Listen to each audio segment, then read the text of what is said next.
So I just read the form just now, and it contains some questions which thank you. So this form contains some questions which we may be seeking to find answers. There are many things that we want to have in our lives, but maybe it's elusive. That means it's not easy sometimes. Now, when I use the word not easy, it's also something that is programming me, isn't it? My vocabulary. So sometimes when we speak, it reflects what is in our mind. So this Kriya, which you have come out of curiosity that you want to know and also kind of like get to know, is part of a very powerful practice of yoga that I believe is most probably one of the oldest techniques that has survived. There are many techniques. Some have disappeared, some have blossomed, some have changed, but some have been preserved. This particular technique has been preserved as it is. For centuries, it has been preserved, and many schools teach this. Kundalini is a very popular word. Kriya is also popular, but Kundalini and Kriya is actually kind of like describing the same thing. But Kriya, the word Kriya in Sanskrit means karma, action. Kundalini means creative force, to be creative. We all like to be creative.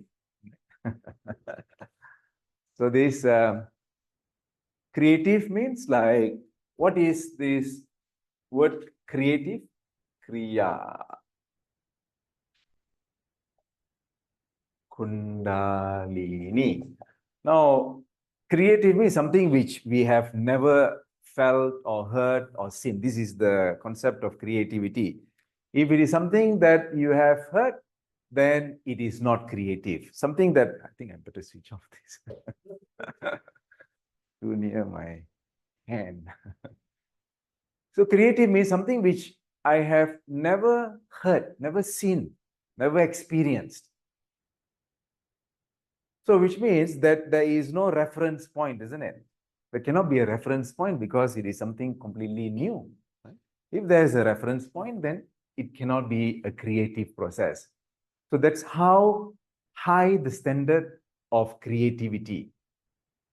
And when it is creative, it is very inspiring because you have never felt it, but that's where the neuron firings in the brain is highest. When something is absolutely new, something which you have never, no one has written about it, no one has spoken about it. Now, if it is external, then we have to wait maybe a whole lifetime to get that kind of experience. But if it is internal, if we can experience this creative force or creative feeling or creative inspiration from within, then it is dependable. But if we are waiting for something to happen and it is not something which you are in control of, then it may also be something which may not happen. But in this technique, Kriya means, as now I mentioned, it is action, right? And this one is creative force. So in Kriya, the concept is to be able to create a system of practice where we can stimulate the creative force and on a very dependable process. It means anytime I want to have this feeling of creativity, which will make me happy, and happiness is the greatest medicine, isn't it? It is the best medicine. To be happy is medicine. That's why they say laughter is the best medicine. So if I am able to have this a technique which I can create a feeling of happiness and I can do it from within, then that is something which is worth exploring. Now, my own story about, I think I better sit and talk, I can't see it. No, I started yoga around the age of 13. When I was 13 years old, I started yoga, and over a period of 13, 14, 15, 16, almost 4 years, it was a very intensive practice, very intensive, because I was looking for some answers. It was not a very happy life. Childhood was not very happy. And I could not find answers from the prayers, because also nobody taught us prayer. Parents, mother will say, pray. So there was no proper structure into Bhakti Yoga. Bhakti Yoga is very strong and very powerful, but it has to be guided. There was nobody to guide. But luckily, I was lucky to get guidance for Hatha Yoga. Then I started to practice. And as I was practicing, I had some experiences of some feelings in the spine, especially a very strong feeling here in this point here. But I didn't know, because there was nobody there to guide me. Yoga was not as popular as it is right now those days.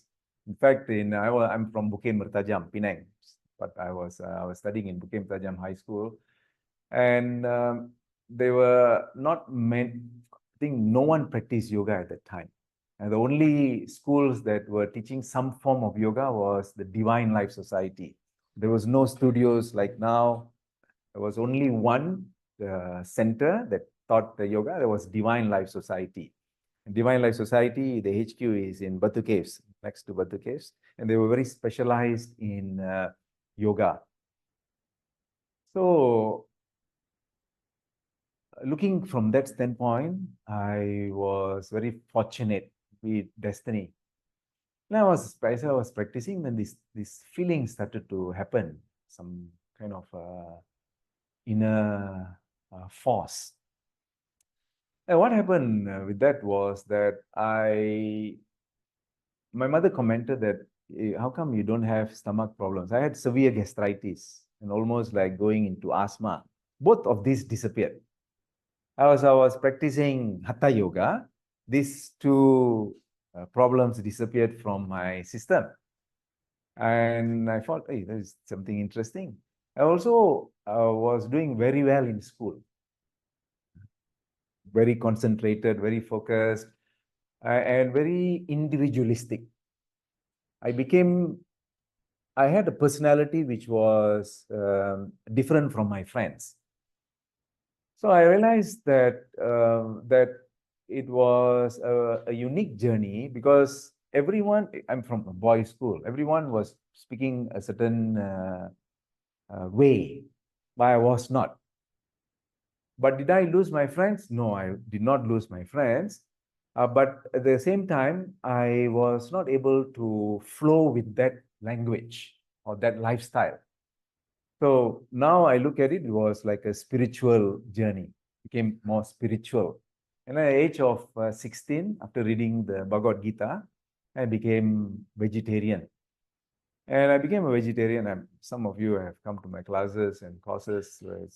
This story you have heard before was because Krishna said in the Gita, he said that look at the cow, look at the dog, look at the Brahmin priest, look at the so-called Chandala, untouchable, and look at the stone with equal vision. Because every one of these has a life force. Then I start, okay, I don't want to eat chicken. I don't want to hurt the ants. Not because it was like now we want to be vegetarian, not because it's healthier, right? And not because of that, but because I read that there was this life force within. I stopped. 18, 16 years old. It became very difficult to find food, because those days back, I was vegetarian. And people never heard. In fact, in the whole school, we had about 1,000 students. You will be very surprised. No vegetarians. There were no vegetarians in the school. I was the only one. So quite weird. So from 4, from 5, from 6, I only drank warm water in the canteen and then a kind of a bread. And the person who was doing the bread is called roti canai. Now he's very bad, right? So after a few months, he realized I was only eating that. He said, why? I said vegetarian. Then he said, oh, vegetarian cannot eat egg. Yeah. Then he made this bread for me without eggs. So from 4, from 5, from 6. So he became a very good friend of mine. But over that journey, there was a lot of confusion. What was happening to my body? What was happening to my mind? What was happening to my thought patterns? Very different from what I was observing from other people. Then after some time during my lower 6, we shifted to KL. From Bukit Belajar, we came here. And then I was looking for, since I was doing Hatha Yoga, and I realized that this, whatever was happening was related to this creative force of Kundalini.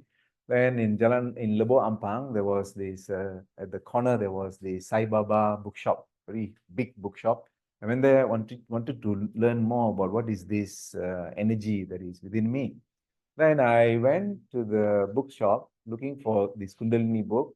And then at the counter, I saw one paper and it wrote there, a Kundalini course. You want to learn more about Kundalini? You call this number. So I came out, I was very excited, and I called the person. I called the person, he said, I'm in Kampong Pandan. Would you like to come? I said, okay, I come. Then I took the minibus. Those days we had the minibus, 50 cents. We went to that place. I went to, until then, my perception about yoga was that it was supposed to be taught by people with orange robes. Yeah. And so that until then, it was my perception. So I went to this house in Kampong Pandan. I went to this house and there was one boy playing outside and there was a nice car. And then a lady came. She said, oh, I said, I was looking for this Mr. Nathan. His name was Mr. Nathan. I'm looking for him. She said, my husband. He said, husband. See, here, until then, my perception of spirituality and all this is supposed to be renunciates, sannyasis. So I went in and then I was sitting, then this man comes with beard, long hair and all that. Came down and then he sat with me. Then the first thing I asked is, are you married?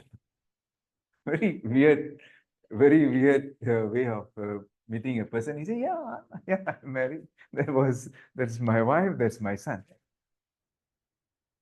Because until then, during the talks that I have attended, they will say that the people who are teaching, they say that you will not find enlightenment or clarity from your life, this life that you lead.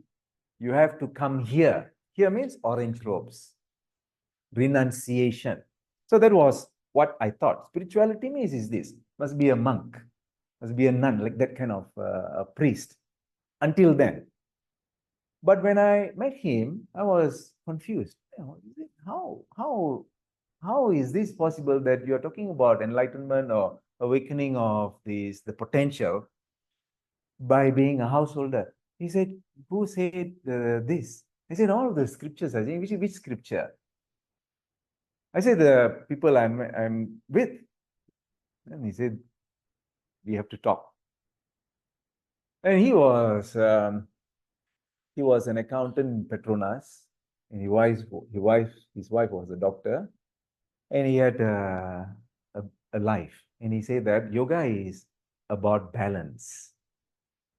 And he told me that yoga is for the grihastas. Oh, grihasta means people who are in life, in society. He said yoga is not for the renunciates. It kind of made sense. He said the renunciates, the people who have renounced life, they don't need yoga because there is no stress in their lives. They are in bhakti, they go close to God. Why they need yoga? You and I need yoga because we are in society, we are interacting with people, we have challenges. So we need yoga. So grihastas need yoga. And this is what the Upanishad says. This is the Upanishads are very clear. The Grihastas people, I'm not talking about Grihasta means in kind of like direct translation is like married people. No, in the overall context, Grihasta means if you are not married but you're taking care of your parents, you are Grihasta, right? If you are a caretaker of your nephews and nieces, you are Grihasta.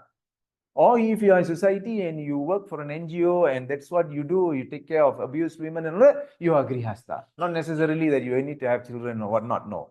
Grihasta means people who are in society and contributing something, versus sannyas, or the monks who go and leave the material world and subscribe to that lifestyle.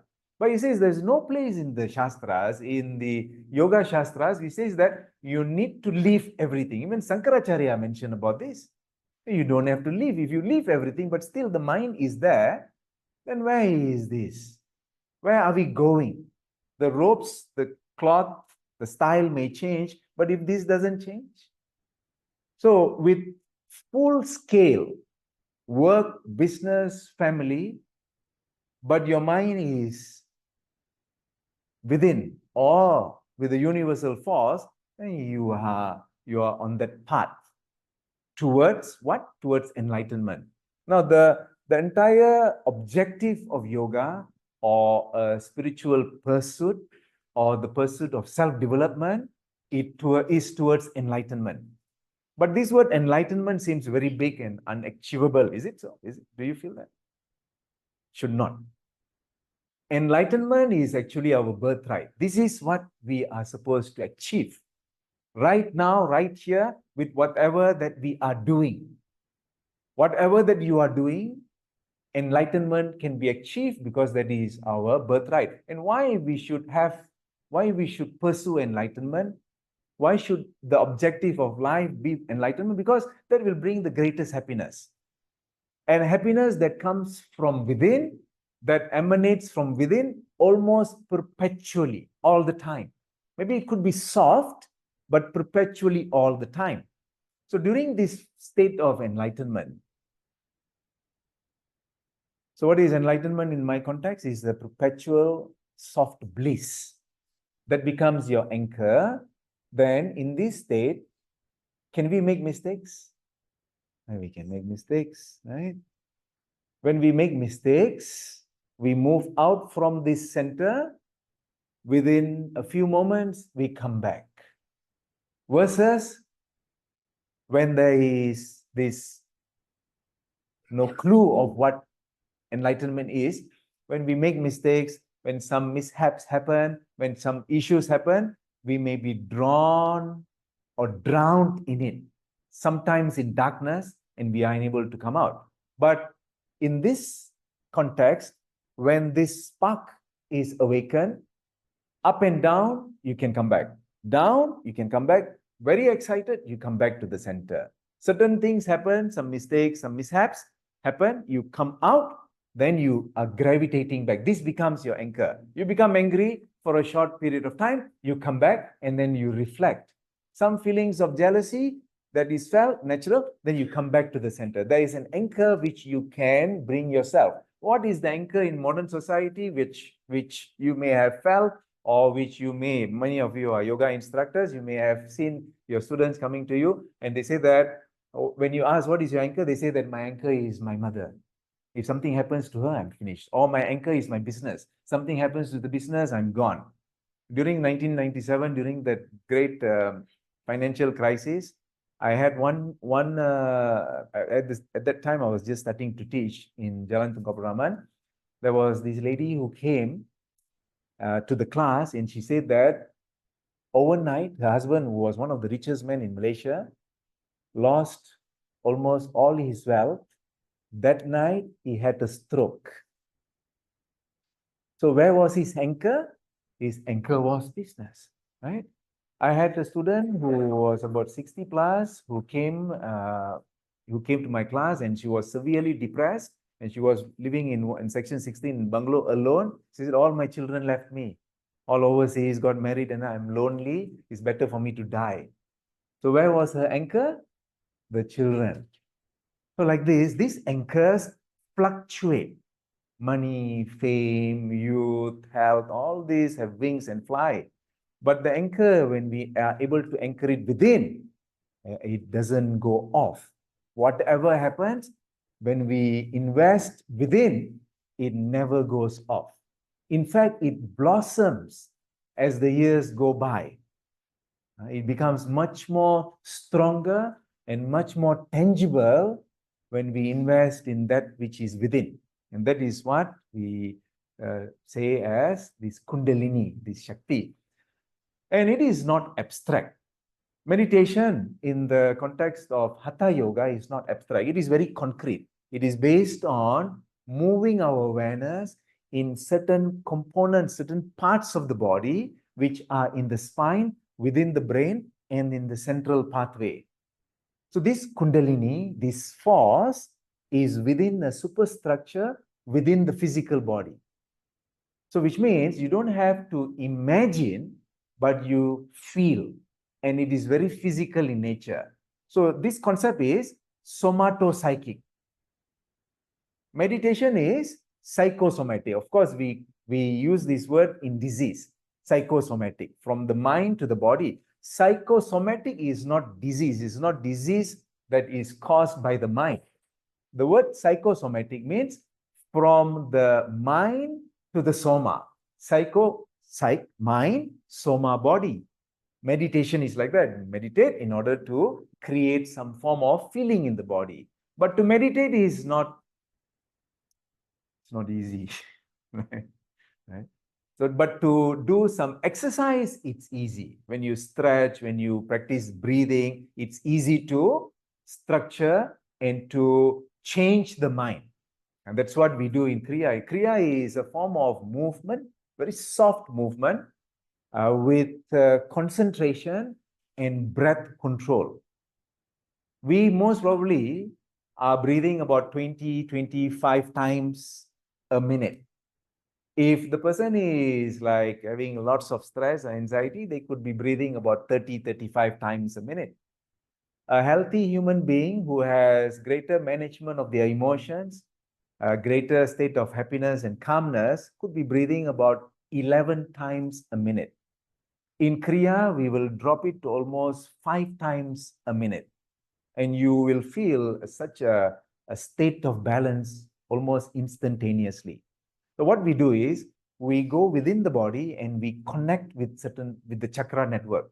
The chakra network starts from the top. This is called Sahasrara. And then this here, the ladies from the Indian tradition or who follow the Indian tradition put this potu here to remind themselves there is a huge potential in this structure.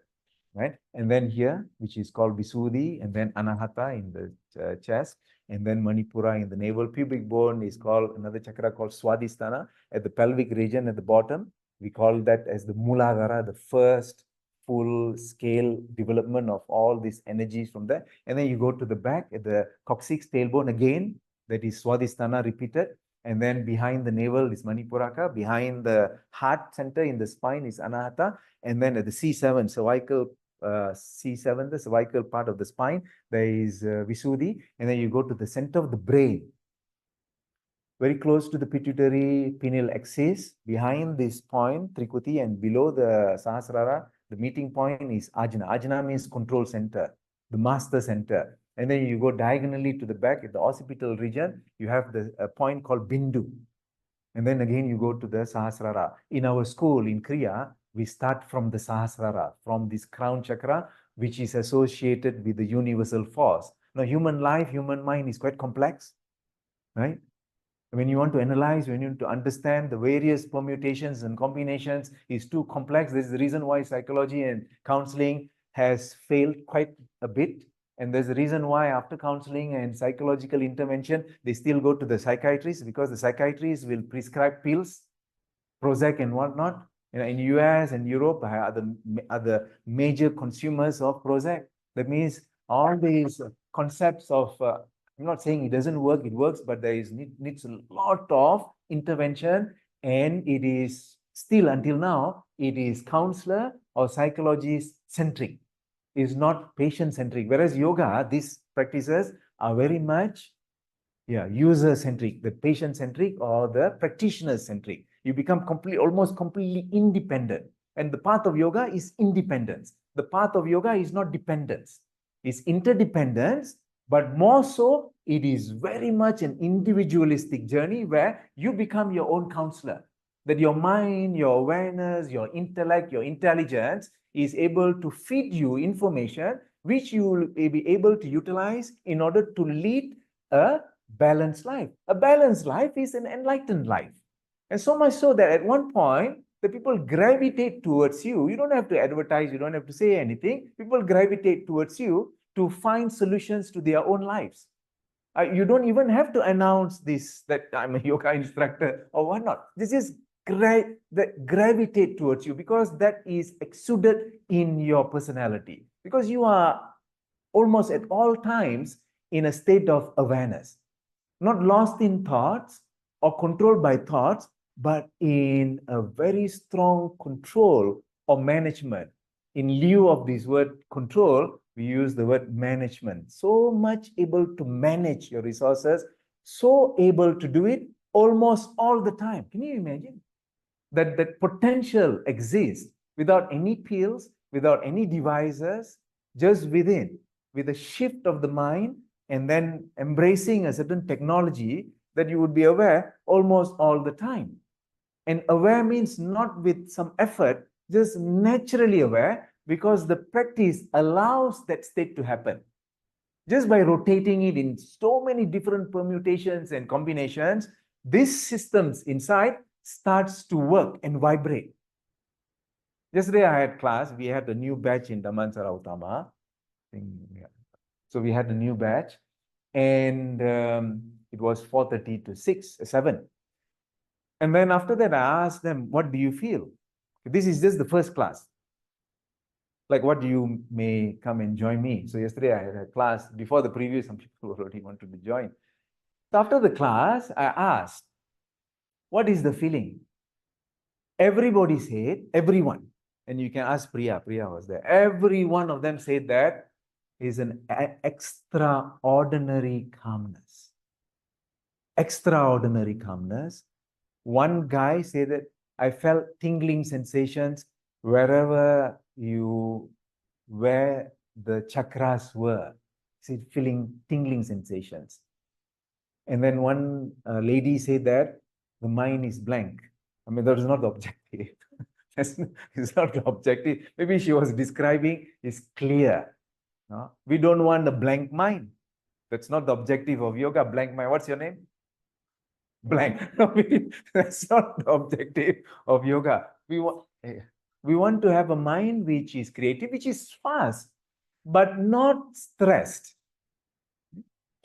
Now, you know the relaxation response, and you have these two great scientists who wrote about relaxation and stress, and Hans Selye and all that. And then some people spoke about that stress is bad, you know. And then some of the newer teachers are saying, maybe we should ask Chitra later that a little bit of stress is good. Okay, it says like that. But in the context of yoga, no need stress, right? Because a little bit of stress does increase cortisol, little bit of stress. But can we lead a life which is almost like completely devoid of stress? I have met people like that. I believe my teacher was like that. Right? So there is a possibility, but it is a journey. And the journey of yoga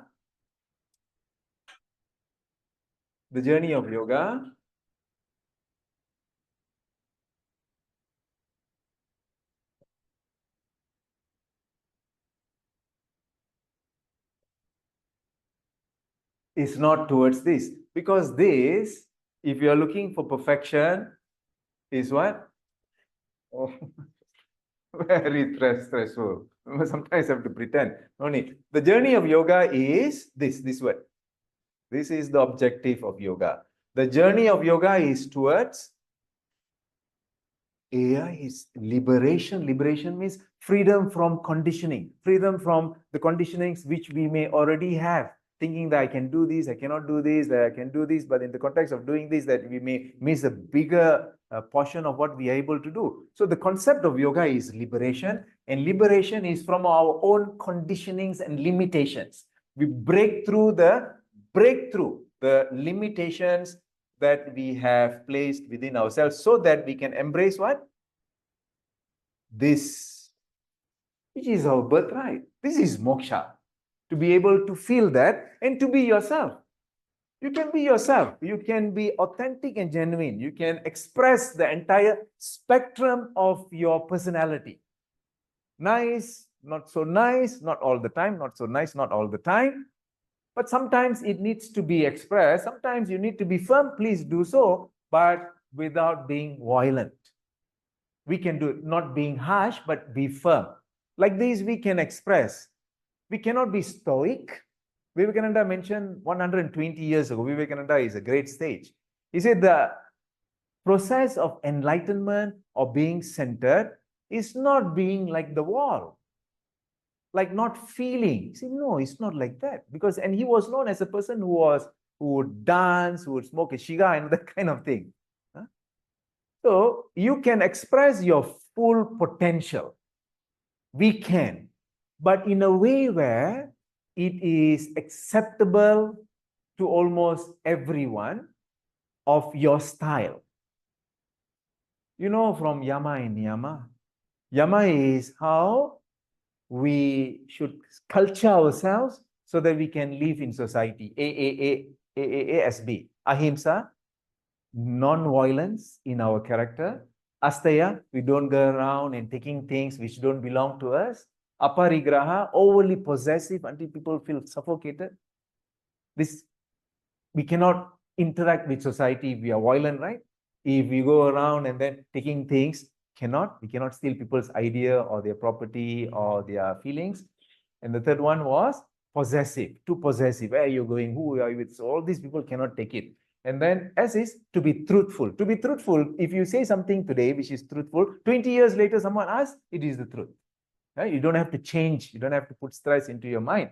And then AAASB. B is brahmacharya. Brahmacharya means moderation of the senses. The senses have to be managed, not curtailed, not suppressed or repressed, but managed well. So this then allows us to live with society. And then the other code is your own code. And this is very interesting because this is the one that can lead us closer to liberation. One is the external situation and circumstances need to allow us to explore the potential without getting some kind of aggression from the society because we are doing it. Then once we are able to manage this very well, at the same time, we start managing our own self. SSSIT. These are codes which you can use. There are only 10 codes, concepts in yoga, and very easy to practice. Earlier was ahimsa, asteya, aparigraha, non-violence, non-possessiveness, non-stealing, and then satya, truth, and brahmacharya, moderation of our senses. Then the other one, which is more self, is SSSIT. Saucha, clean, to be clean, mentally, physically, emotionally, to have very clean kind of thinking, very pure kind of thinking.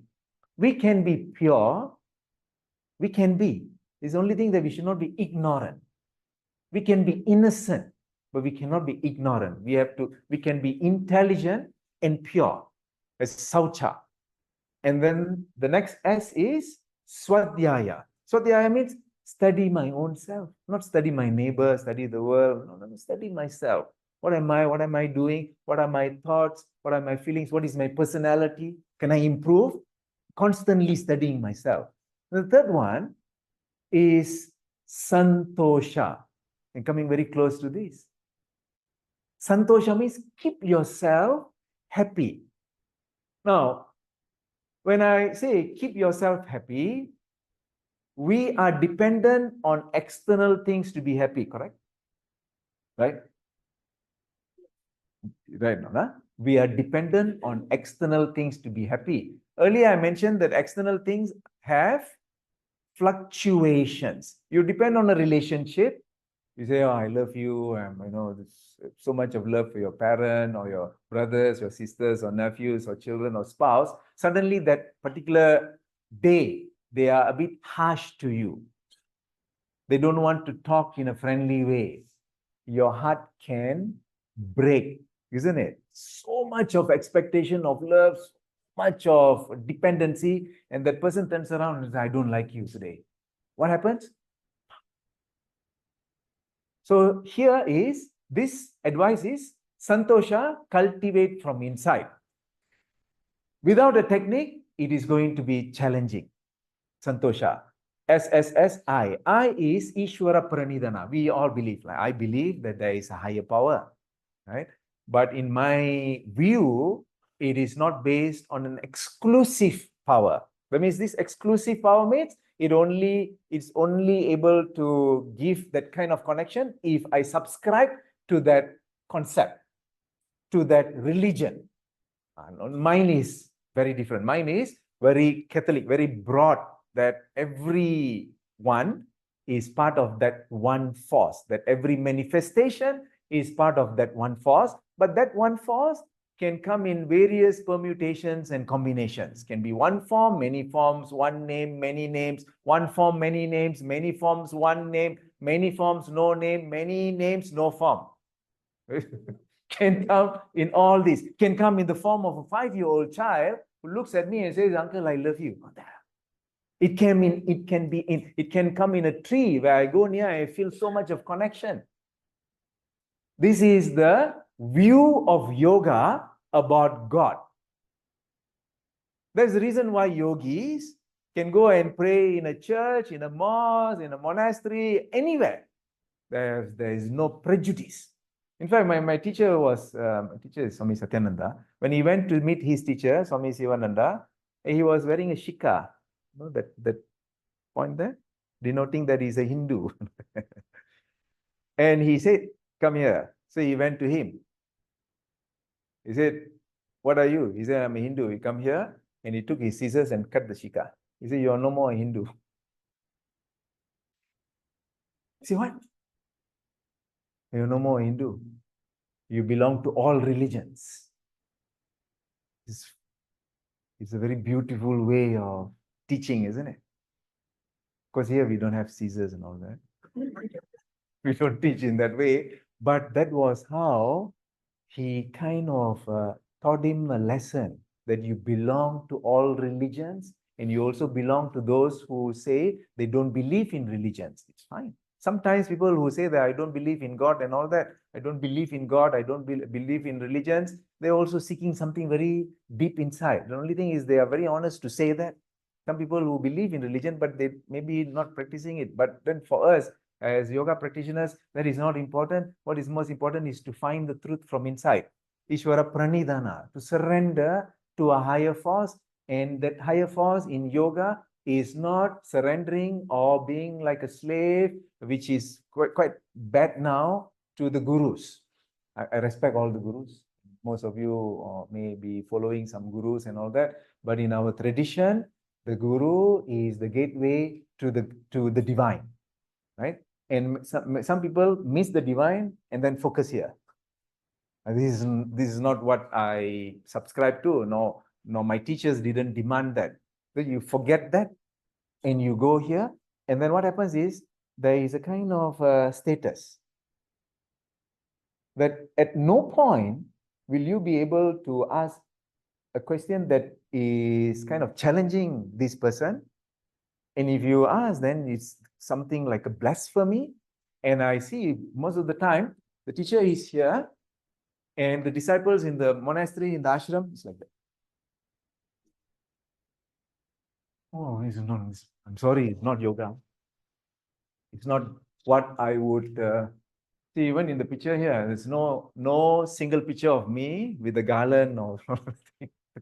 I really don't subscribe to that. I don't like people touching the feet. And of course, Indian tradition is like that. But again, it creates a very bad impression in modern society. So everybody is seen as friends, equal, respecting each other, and not being abusive. And yoga instructors, teachers have some very big names, have created a very bad impression in the way they have behaved with women. All of this needs a lot of restructuring and rehabilitating, because in the context of what I have observed is maybe the energies are not so aligned. And that's the reason why I believe that in any context, Hatha Yoga is paramount, that the body has to synthesize the energies so that there is a strong balance within. And all of you, please, I would subscribe, not subscribe, I would advise that at least start doing some Surya Namaskar, at least every day, some pranayama, so that we can stabilize this entire system. Now, coming back to what this entire concept is, I've been talking to you about a very wide-ranging systems of concept, but this is what it is. Because if you see in the form, we want to find balance in our health. We want to find balance in our career, right? We want to be wealthy. Is there anything wrong in being wealthy? I believe that wealth should belong in the hands of good people. When it is in the hands of good people, you would be able to do so much of good for those people who are marginalized. I didn't use the word underprivileged, but marginalized. Marginalized means that not given an opportunity to excel despite having the capacities. Underprivileged means I'm waiting for some privileges. So this is also what we do in our work. So I spoke about Ishvara Pranidhana, SSSIT. T is the final component of self-development. I've been practicing non-stop for almost 40 years due to this teaching. Tapas. Tapas, not the restaurant in Jalan Dangwangi. Tapas is a kind of consistency and persistency. So I'm diplomatically avoiding the word discipline because you don't like the word discipline. Persistence and consistency, PNC, is something which when we do, you will be able to achieve. Accomplish or do not. When I went to Form 1 in BM High School, the motto in front of the school was accomplish or do not begin. Such a remarkable motivation. Accomplish or do not begin. These old schools have very great motivating factors. And then I was late for a hockey game. And then I realized there was another inscription because the headmaster called me. I was in Form 1. He said, "Who is this Manisekaran?" I said, which Manisekaran he is calling? But my friends were very good. They said, "They're here." So I went up the stairs and Dr. R.D. Naidu, he was our headmaster. He said, "Yeah, look, read the inscription below the bell." There was a big bell in the school. So I read that. He says, punctuality is the courtesy of kings. Punctuality is the courtesy of kings. You have the accomplish or do not begin. And then first time, after 6 months in the school, I saw this inscription under the bell. Punctuality is the courtesy of kings. Then he asked me, Dr. R.D. Naidu, I said, "Do you know what this is?" I was shivering in front of 1,100 students. I said, "No, I don't know, sir." He said, the king doesn't have to come on time.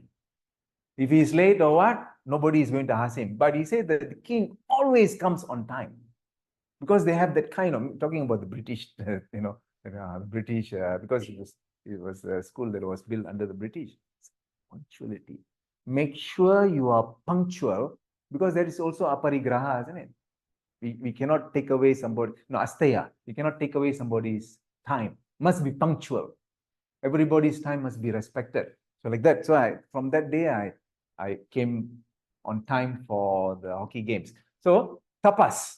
Tapas is high level of discipline. In anything that we want to accomplish, we need some form of discipline which is consistent and persistent. If it is public holiday or someone is not well or whatever it is, you continue with your with your sadhana, with your practice. It does not need to be 2 hours or 10 hours or 5 hours, just 15 minutes. In fact, Kriya, the whole Kriya is about 15 minutes. And in sport science, it is recommended that we need to practice something every 48 hours.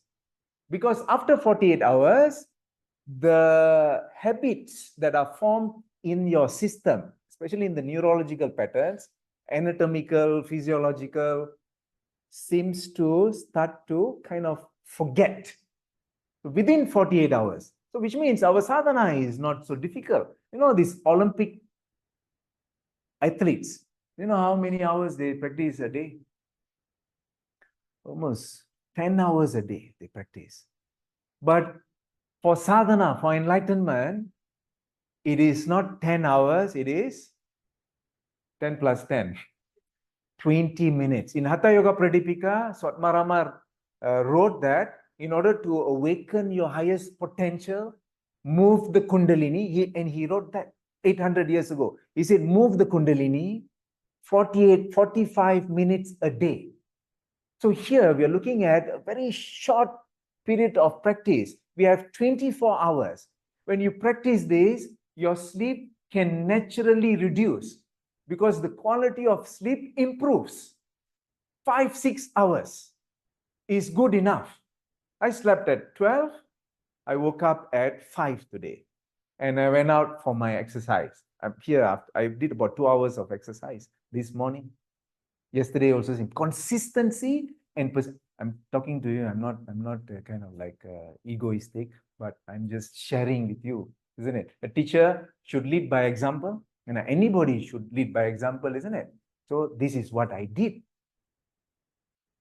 And I came here at 9 thinking it was 9 o'clock.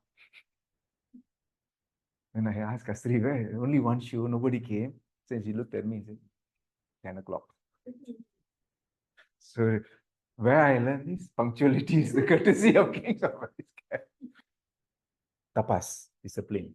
Now this Kriya, so after I met Mr. Nathan and he taught me Kundalini and then I met his teacher in India. And after that, after some years, I wanted to find something much more deeper and advanced. Then that's where I went to Swami Satyananda to learn. So it was a period of like almost 14 to 30, let's 15 to 30, about 15 years of practicing. I did not teach when I started. I only started to teach 15 years after I learned. And also I started to teach only when I retired from my business. I started business and I did very well and I retired because I thought the pursuit of life is not only wealth, but also contributing back to society. And I felt that I almost lost my peace and happiness only doing that. So I realized that I was most happy when I was practicing yoga. So therefore, I went back to yoga in 1998. I did business for only 6 years, but most probably because of all these practices, it became very successful within a short period of 7-8 years. So I was able to retire and I actually went to teach free. I thought that I want to teach free. And I started in Jalan Tukar Rahman. You know this Globe Silk store? Opposite Globe Silk store, there was a Chamber of Commerce. I started to teach there. About 60 students there. And every week I used to teach. And then one of the students who was there said that, so nice and you should have a center. I say that it's not about having a center. I want to be free to be able to move around and teach. And she said, no, you come, I have a place that I want you to use.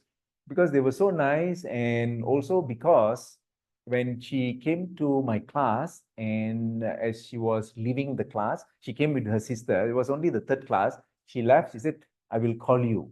And then the sister said, I have your number. So that night she called me and I was lucky that I took the call because after I took the call, she said, it's good. Thank God you took the call because I was thinking of ending my life today.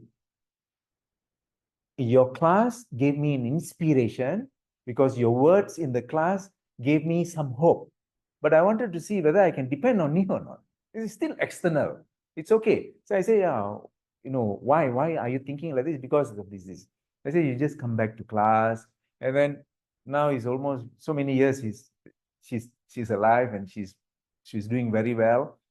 So a few days later, the two sisters brought me to Brickfields. We have a Brickfields and Jalan 3, Jalan Sing 3, and that is their house. She said, Master, this. She calls me teacher. Teacher, this is our house. We have not been using it. It's our mother's house. We want you to use. And I said, I don't want. I don't want a structure. Mortar and brick, I don't want. I want to be free because I want to go and teach the Tamil schools in the estates and all that. I mean, why I say Tamil schools is because Tamil schools were the only ones who opened the door. I mean, it doesn't matter to us what schools, Chinese, Malay, doesn't matter. But at that time, they were the only schools they opened. She said, you take this. I said, I don't want. She said, never mind, take it for free. I said, no, I don't want any free. Then she said, okay, never mind, you pay me 1,000. Then I said, I took it. It was many years ago, but we have purchased the building. I mean, when her mother passed away, she offered, then we purchased it only last year after so many years.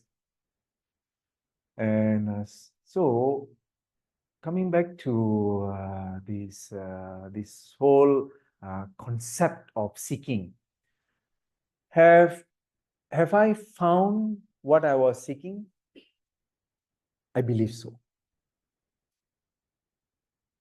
Has it reached its full potential?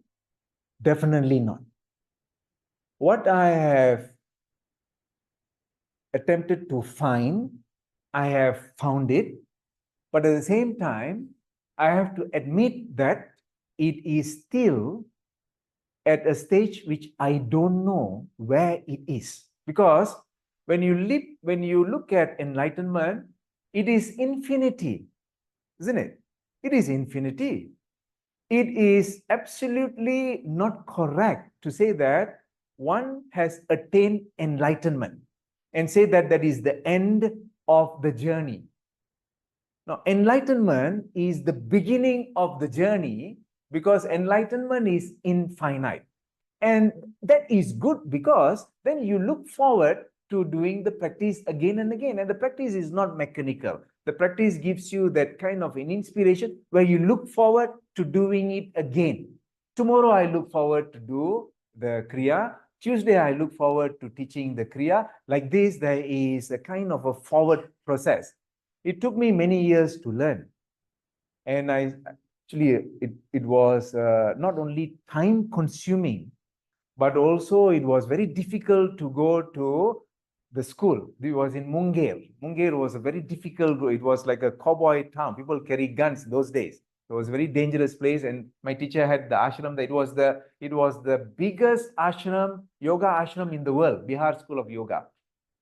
And the techniques are already inscribed and revealed in the books. But when I met him, he was retired. And I said, Swamiji, I want to learn the higher ones, the higher one which you did not publish. He did not publish that because what the books publish are the ones which are milder. And he was a reformer. He said that the techniques should not be held in mystery. It should be shared. And it was that school, it was the school of Swami Sivananda and Satyananda, which created a pathway in the 1960s for ladies to practice yoga. Did you know that before that, the ladies were not permitted to practice yoga in India? Did you know that? Yeah, they were not permitted. Can you imagine how closed the minds were at that time? So they were reformers. They broke through, said, come. And the ashrams were open. And in fact, Swami Satyananda mentioned at one point, he was having a kind of a yajna, a homam, and he invited the Nambodharis, the ladies, the tantrikas, the priestess from Kerala to conduct.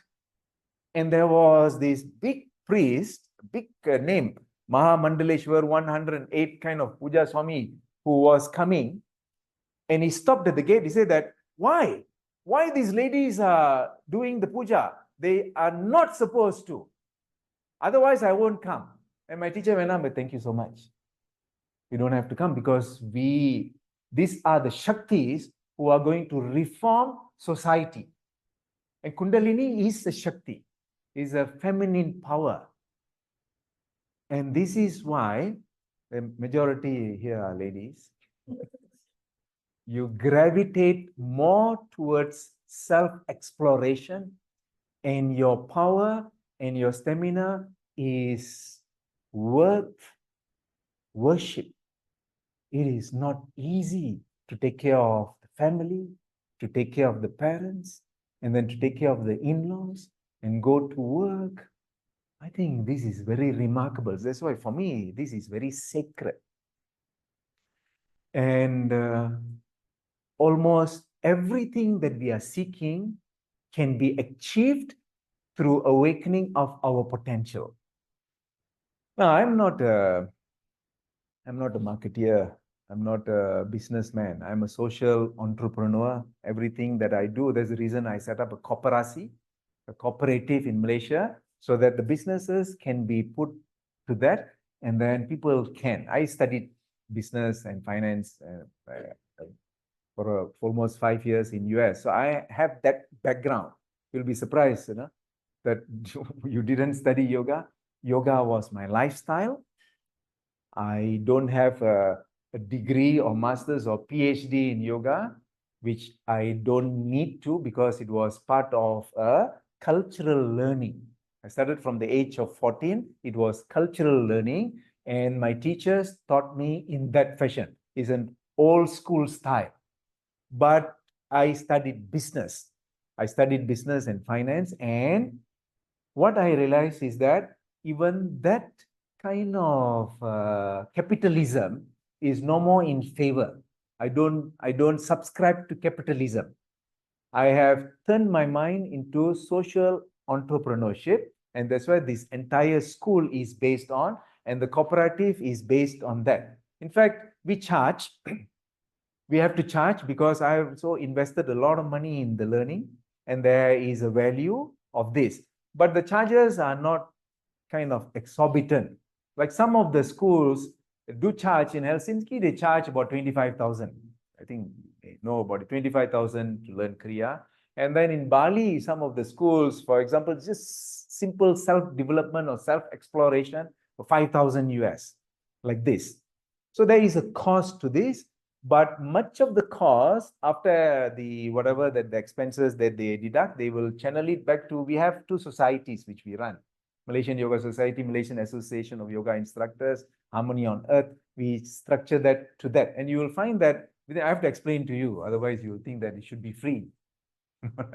Why are you charging? So I'm saying that I don't take anything personally. I mean, I don't get paid for the teaching. I've stopped that. And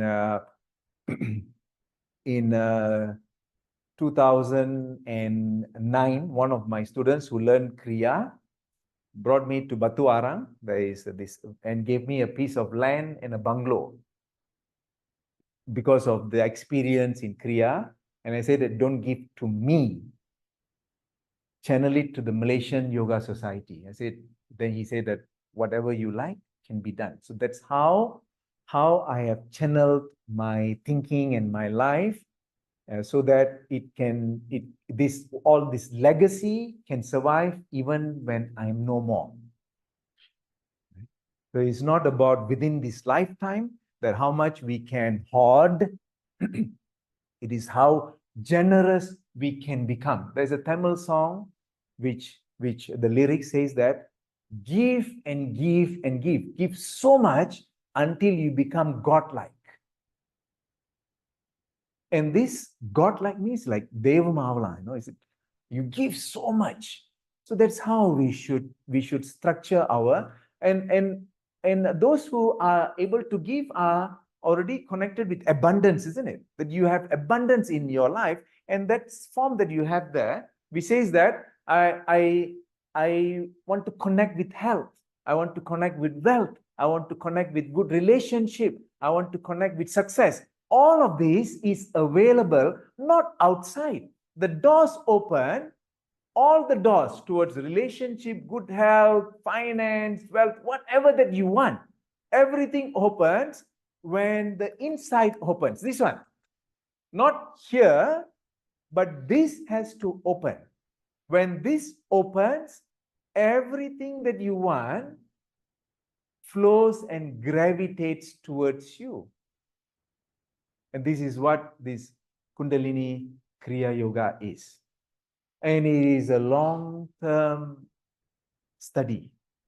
You will learn about sure how many classes, and then you have the group classes, and then the continuity.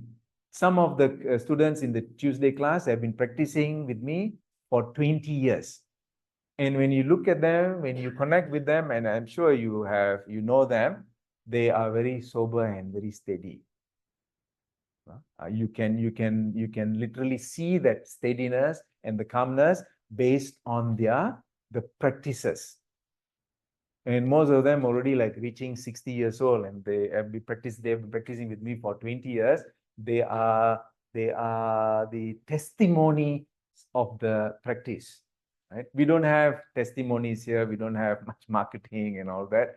But I can assure you that this could be the most valuable investment of your time, resources, and energy towards self-development, because this is not theoretical. In fact, this which I'm doing now is theory. But if you so decide to take the program, it would be 100% practical. It is technique and technology based.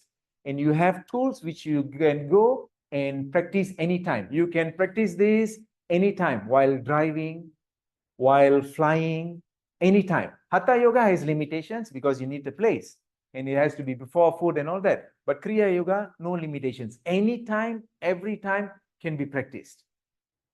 So with that, I think I'm supposed to talk to you for 1 hour, and I've spoken to you for 1 hour. And I hope that I have been able to give you a glimpse of what Hatha Yoga is, Kundalini Kriya Yoga is. And if there are any questions after the class, you can ask me, or you can ask those of my friends outside, my colleagues outside. Thank you so much for coming and spending your valuable time this Sunday to sacrifice the family time. Thank you so much. Stay.